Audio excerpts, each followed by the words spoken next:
So, William, one of the things I think about is, you had mentioned earlier that it's a relatively new set of technology, and I think about how the cloud and the elasticity of resources in the cloud enables things like the ability to scale up, scale down, scale sideways, et cetera, which enables more interesting technological solutions, right? And I'm curious how that relates to things like fungibility and elasticity and all these concepts that I think play into the new way of approaching just computing in general and data for that matter. Yeah, it's interesting. Like certainly the elasticity, the near elasticity of the cloud. I can't stop myself. Plays into a lot of that stuff, and it makes a bunch of things possible, or at least much easier than they were before. And yet it's still a fair amount of work to make it happen. And so I often talk about things like elasticity, operability, manageability, and my dear old friend fungibility, which I think is incredibly valuable.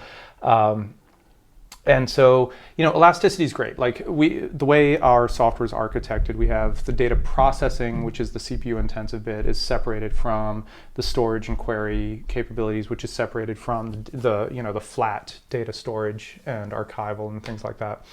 And so sometimes you just have a lot of stuff coming in right now. And so elasticity lets you turn on a bunch more CPUs, turn off a bunch of CPUs. You can manage your costs, you can manage your usage. You can do that in a feedback-driven loop or a human-driven loop. Great.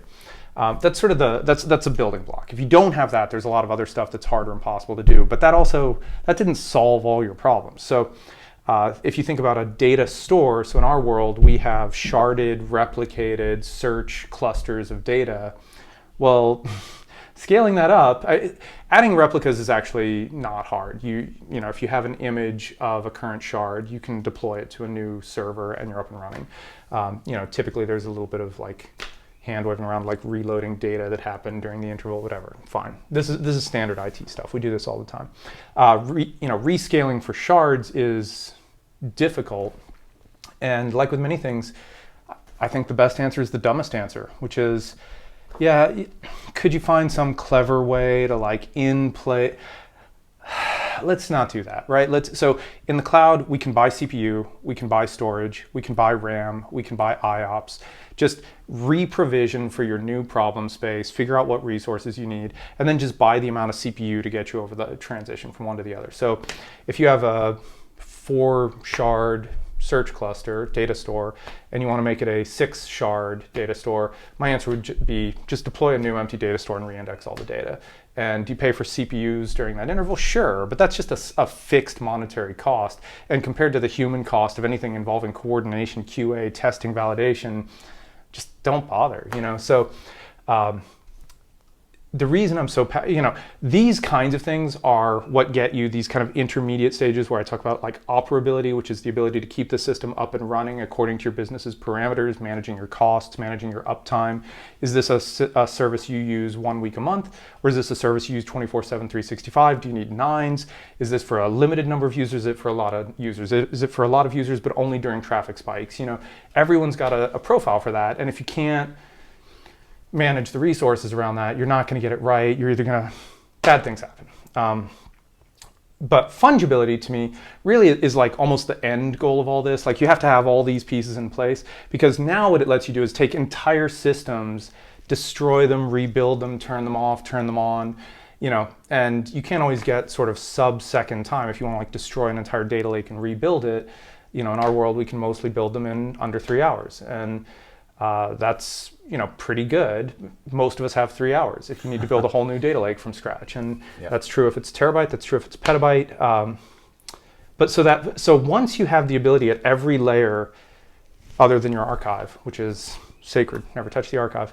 Once you have the ability to rebuild everything else, recompute everything else, just by applying, now it's all dollars. It's just, is it worth the dollars to fix this problem? And so what it does is it lets your business apply reason to your IT management problem.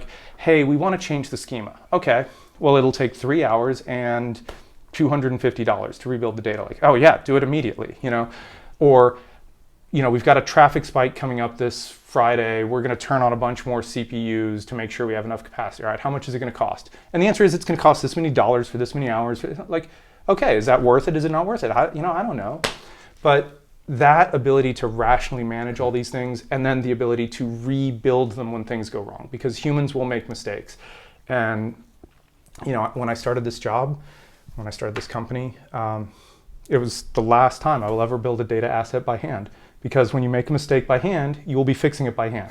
But when you make a mistake with automated processes that built it according to a set of rules and software, well, then you just fix the bug in the software and just rerun the whole process, and you're back up and running. And that's the fungibility I like to talk about. But it really depends on all these things. So in our world, when we rebuild a data store, the reason we're able to do it so quickly is we deploy a server profile that has really a lot of CPU on it, and it uses that CPU to write your data as fast as it can. That server profile is really expensive per hour. You don't want to leave it running forever. Right. So what we then do is we then back up the image, stand up a normal server profile that's good for 24/7 continuous running and at a price point that you'll like, bring the image back down, reload any intermittent data, and then shut down the other software. And that's all done in an automated way. So we've combined the elasticity of deploying CPUs, the operability and the manageability of changing server profiles, backing up your data. So all of those components go into this kind of fungibility of what you want to do with your data stores. And if you don't have any of them automated in the right ways, you just can't do this stuff. Right. And you're optimizing the flexibility of what you can do with the cost effectiveness of using the right tool at the right time. And you're doing it all through software. Totally. And yeah, so that's a super powerful approach to data analytics for sure. I'll tell one funny story apropos almost nothing, but once upon a time there was a little project I wanted to do. We had a data set of people across the United States, hundreds of millions of rows. I think we had like multiple rows per person. It doesn't matter. And we wrote the software and we were super happy with it, and it was totally parallelizable. And we wrote some software to automate the deployment. And we're like, we can get this whole thing done in 6 minutes if we can just get, I don't remember, 60,000 servers for 6 minutes from Amazon. And it was an interesting conversation with my sales rep, and without like quoting anything, the process ended up taking 60 hours, but it wasn't because of our software. Right. So, well, there's a trade-off. For the same dollar cost. Yeah. Would it cost me the same dollars to do it in 6 minutes? Yeah. But that shows you the flexibility of using cloud computing. And that's why it's nearly elastic. It's semi-elastic. Well, there are practical limits of anything, right? This was just a tiny little project. This took like 10 coding hours for us to get ready. So. And what do you think are the downsides of not using that approach of scaling up, scaling down, doing all that through an automated mechanism? What do you lose if your customer's not doing that? Yeah, I mean, almost everything. So what happens is, in theory, you can like call some guy and say, hey, could you do this? And he can, in the AWS dashboard, turn on more CPU. No one's ever going to do that. They're going to provision too big a server and leave it on, and it's going to cost you 10x what it should. That's the best problem you'll have. The real problem that you'll have is you'll never make the call, because when the answer is, I can get this new data deployed, and the way I do it is I pick up the phone and I call Bob, and then I have a conversation where he misunderstands me for 2 hours, and I have to explain. Forget it. I just don't want to do this. Yeah. So when you shift into these human workflows, you introduce massive quality problems. I mean, and for just normal reasons. Sure. Like, Bob doesn't know where you're coming from. Like, he's trying to solve your problem, but he doesn't have the problem loaded in his head. And if you ask a human to go into the AWS dashboard and solve a problem that can be solved with 120 clicks, you will not do this correctly. I can't do it correctly. No one I know can do it correctly. Right. Hence wanting to automate it, and That's hence you're able to do that through software effectively, right? Where humans not going to. An early version of my software, I built a user interface where we had the ability to like click and deploy whole data assets. You could deploy a whole new data store and load your data with one button. I'm like, this is great. I'm gonna have a user interface for people. I shut it down. We don't have that interface anymore. I gave a demo of the product, 200 times in 6 months, and I would make mistakes all the time. And I was doing 20th the clicks it would have taken to do in the AWS dashboard, the same thing. It's just not possible. And you've replaced those clicks with just letting the software do it. I replaced the entire thing with an endpoint that takes a script, and now I just have a file that I just hand the file to it, and it just does all 25 clicks all at once. Yeah. And if I ever want to change it, I just edit the file Sure. and hand that to it, because why? Yeah. Like, there's no value in. That's right. Yeah. That's right. That's what software's for. Frankly. That's what software is for. Yeah. So yeah, I just 6 months in, I'm like, I've got to stop doing this. I mean. So do you think that in some of the other approaches to data analytics, with combining like the data lake and the data warehouse, for example, are there just as effective uses in the flexibility of the cloud, or do we think this is a unique approach in its own right? So in theory, anything that I've done, you can do. The other platforms don't provide these capabilities internally for some reasons that are just architectural and some reasons that are cultural. Nothing else is as automated as our stuff. Mm-hmm. And so the reason that you can do this without being a data engineer is because all the data engineering is behind, you push the one big red button and say, I want a whole new thing. And all the data engineering is behind that button. You don't get to do all that stuff. Mm-hmm. I mean, you could theoretically edit the file we handed, but don't if you don't know what you're doing. That's a power user feature. But so part of the reason for that is people sell data lakes. They don't sell data lake builders. And that's a cultural thing. Like, could they shift their... Of course they could. Could you as a customer buy their product thing? Of course you could. Though you'd have to be pretty good at the DevOps. So are you selling stuff. a data lake builder, or are you ultimately selling a fast and scalable, analytics solution? Like, what do you actually think you're selling at the end of the day? So I go back and forth, and I've been accused of being a little all over the place. The piece of technology we built that is new, that is strictly new, is an alternative data warehouse, which in any analytics stack, that's the center, that's the heart of your analytics stack, and everything else kind of attaches to that. And like for other vendors that do that's our soul, the same way that's their soul.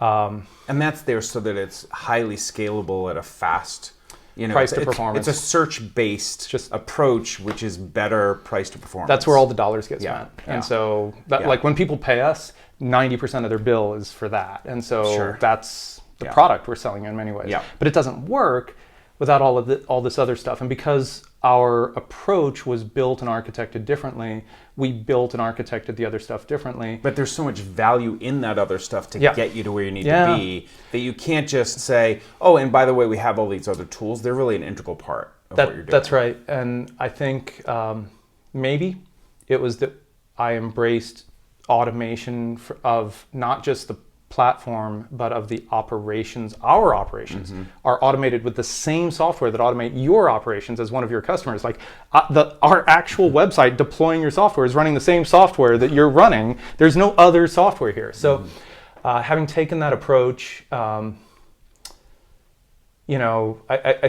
think that's just a different way of thinking about it. Snowflake thinks they sell you an instance, and you go into a dashboard and you click a graphical button and get a new instance and configure it. And you can do that with config files and whatever, but they don't sell you a feature to like deploy an entire like virtual network of which that's one component, and your Kafka pipeline's a component and stuff like that. They don't sell you that feature set because they don't think of that as being them culturally, And so I think some of it's that.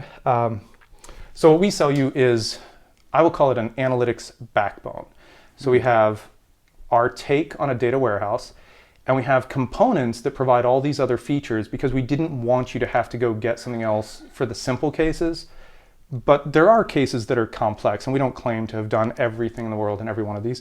And so every one of them has, integration hooks into whatever it is you want to use also. So here's the simple version if you want it. And if you have the complex version, we'll just show you how to wire it up. And so we're kind of a bring your own or use ours approach. And for a lot of your target customers, I'm guessing they won't have that backbone there necessary, which is why it's nice for you to give it to them. No one has that. Right. Everyone has to. You have to build it. Exactly. That because maybe they have something or they're having to build it. That's right. And in either case, that's not an ideal scenario. Yeah. I mean, but so I talked to like pretty sophisticated people, and I had a conversation with a guy a few weeks ago, and I think his takeaway. We talked for 1 hour, and his takeaway was like, "You're going to replace 5 pieces of software in our virtual data center for about a fourth the price." And I think that's a pretty common story. And part of that is newer technology, better price to performance. Part of that is, since it's all kind of bundled into one, we get some just cost savings from not having like all these different expensive products that you're paying different vendors for their profit margins. Yep.